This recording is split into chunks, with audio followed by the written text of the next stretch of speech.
All right. Hi, Graeme.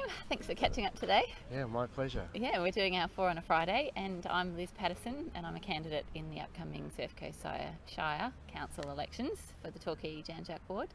Now, Graeme, could you tell us all a bit about yourself, please? Yes, I guess in context for this conversation, I'm the chairperson for Surfers Appreciating Natural Environment, which started in 1988.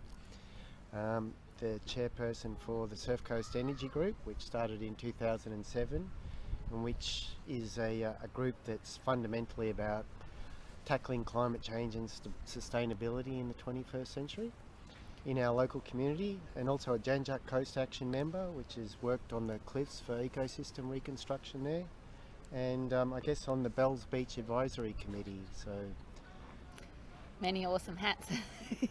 You're keeping yourself very busy helping our community. Yeah, well, I'm very interested in nature, and I'm also very privileged to have a lot to do with very good, people that are working hard as well in that space. Oh, that's good. That's good to hear. Yeah. And what is it that you love most about living down here on the Surf Coast? Well, it's no surprise, I guess, but we've got such a diversity of ecosystems, which I love, which, might be salt marshes, it might be our wetlands, it might be woodlands, such as Spring Creek, or we've got the whole Otway Ranges and the foothills and our coastal ecosystems. We're so lucky, aren't we? They're spoilt for choice. Well, yeah, you compare that to the city of Greater Geelong, who have got almost nothing now, and are busy working on their urban sprawl project, which is wiping out, a lot of what was the last of the last.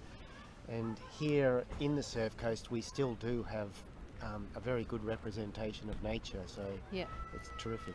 Oh, that's good to hear. Yeah. But what do you see is one of our biggest issues facing our community at the moment? We've got a big hurdle to jump, and the community is really well placed to do this. It's called the Distinctive Area Landscape Process. And the Daniel Andrews government, in the lead up to the last state elections, promised there wouldn't be 1 foot of development west of Duffields Road. We now need to hold them to account. Yes. The community has all the aces in our hand. We need to play them and make sure that the developers who are keen to come in and do that residential development don't get the upper hand simply because the community didn't play theirs. So that's one. And the second thing is the climate emergency declaration, and how we can use both of those things, the permanent town boundaries west of Duffields Road and the climate emergency, to work for us. I'm glad you raised all of those, because there's some key points that I think are really important. The firm town boundary and the distinctive area and landscape processes, and I think, as you mentioned, making sure that the distinctive area and landscapes process that feeds into our planning scheme once it's finalised. Yeah, good. I'm pleased to hear that. Yeah. And what does a healthy, connected community mean to you, Graeme? I think it means that we're informed, and that when we're able to make decisions, we've got a good grasp of the challenges that lie ahead of us in this 21st century. And in the work that SCEG's been doing, we've started a program called Think Resilience, which is a partnership with the Post Carbon Institute in the United States. And that course has literally provided us with a great ground plan, if you like, to understand what the issues are in this 21st century. And they describe it as the E4 crisis, which is energy, equity, economy, and environment, or ecology. We've added one more to that, and that's education.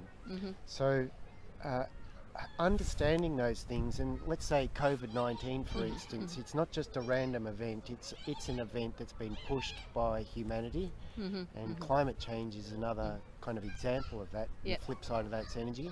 So that they are, in a nutshell, the challenges that are coming towards us, and we need to be able to respond in a proactive way. Yes, yeah, and I think being engaged and connected as a community, we are more resilient, aren't we, to those things, and we can work together.